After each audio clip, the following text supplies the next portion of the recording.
Hello everyone, good morning. কেমন আছো তোমরা সবাই? আশা করি তোমরা সবাই খুব ভালো আছো আর আমিও খুব ভালো আছি। পিএসটি ব্লগে তোমাদেরকে সবাইকে আবারও অনেক স্বাগত জানাই আর অনেক ভালোবাসা জানিয়ে ব্লগটা শুরু করছি। আশা রাখছি আজকের ব্লগটাও তোমাদের খুব ভালো লাগবে। তো সকালবেলা উঠেই দেখো চা করছি আজকে। তো চাটা খুব একটা আমি ভালো করতে পারি না, যদিও আজকে গরুর দুধ ছিল বলে আমি ভাবলাম যে চলো আজকে চাটা আমিই করি। আর কি বলো তো, যদি ওই গুঁড়ো দুধটা থাকে না, সেই দুধ দিয়ে আমি ভালো চা করতে পারি না। যদি একটু গরুর দুধ হয় তাহলে সেটা দিয়ে একটু ভালো করাই যায়। তো ওই জন্য আমি খুব একটা চা করতে আসি না। আর বাবার না একটু লিকার কম হলেও সেটাও পছন্দ হয় না, আবার একটু চিনি বেশি হলে সেটাও পছন্দ হয় না। তো এই জন্যই আমি বাবাকে বলি তোমার চাটা তুমিই করে খাও। বাবা তো শুধু একা খাবে না, তার সাথে কিন্তু আমরাও খাবো। সকালবেলা এখন এই শীতের দিনে যদি একটু চা হয় গরম গরম, তাহলে কিন্তু সবার মনটা বেশ ভালোই হয়ে যায়। আর এখানে দেখো আমাদের যে বাড়ির যে নতুন যে সদস্যগুলো আছে তাদেরও কিন্তু খুব শীত লাগছে। তো তাদেরকেও সকালবেলা ঘুম থেকে উঠে একটু রোদের মধ্যে রাখা হয়েছে, যাতে তাদেরও একটু গরম ভাবটা আসে। আর যেহেতু কি বলো তো, ওরা গায়ে তো কিছু দেয় না যেন ঠান্ডা না লেগে যায়, তাহলে তো পরে আবার খুব অসুবিধা হয়ে যাবে। আর একটা শখের জিনিস যদি আমাদের কাছ থেকে চলে যায়, তাহলে আমাদের কিন্তু খুবই কষ্ট হয়। তো তার আগে আমরা শখের যে জিনিসগুলো হয় সবগুলো কিন্তু আমরা যত্ন করেই রাখি।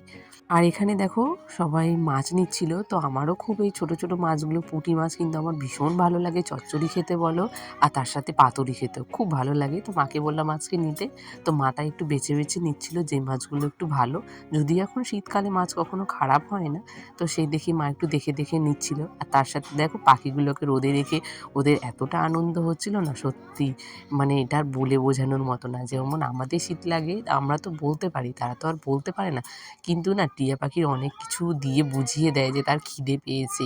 তার বাড়িতে যেমন টিয়া পাখিকে খেতে দেওয়া হচ্ছে, তেমন আমারও একটা কিন্তু টিয়া পাখি আছে, সেই টিয়া পাখিকে তো খাওয়াতে হবে। আমি কার কথা বলছি বলো তো? মাম্মামের কথা। তো মাম্মামেরও ভীষণ খিদে পেয়েছে, কারণ অনেকটা দেরি করে ঘুম থেকে উঠেছে। তো মাম্মাম বলছে খিদে পেয়েছে, তোর জন্য একটু ওই যে সেরেল্যাক্সটা করে দিলাম। সরি গো, ওটা সেরেল্যাক্স ছিল না, ওটা সেরিগ্লো ছিল। তো মাম্মামকে সেরিগ্লোটা খাইয়ে দিয়ে তারপর মাম্মাম একটু খেলাধুলা করছে। সেই ফাঁকে আমি ভাতটা মাম্মামের বসিয়ে দিয়েছি। তো তার ফাঁকে আমি স্নানটা সেরে নিয়েছি, আর যা মাম্মামের কাচাকুচিগুলো ছিল সেগুলোও করে নিয়েছি। তো সকালবেলা যদি এখন শীতকালের মধ্যে না সকালে যদি স্নানটা হয়ে যায়, তাহলে মনে হয় সারাদিনে একটা কাজ কিন্তু কমে যায়। তো স্নান করা ওটা হচ্ছে সবথেকে মানে কি অলসত্ব কাজ, আর একটা হচ্ছে সবথেকে ভারী কাজ। অন্য সব কাজই করা যায়, কিন্তু স্নান করতে যে এতটা অলসত্ব ভাব লাগে, আর মনে হয় একটা মাথার মধ্যে একটা টেনশন যে আমাকে স্নান করতে হবে। আমার তো তাই মনে হয়। তোমাদের কি মনে হয় তোমরা অবশ্যই কমেন্টে জানিয়ে তো।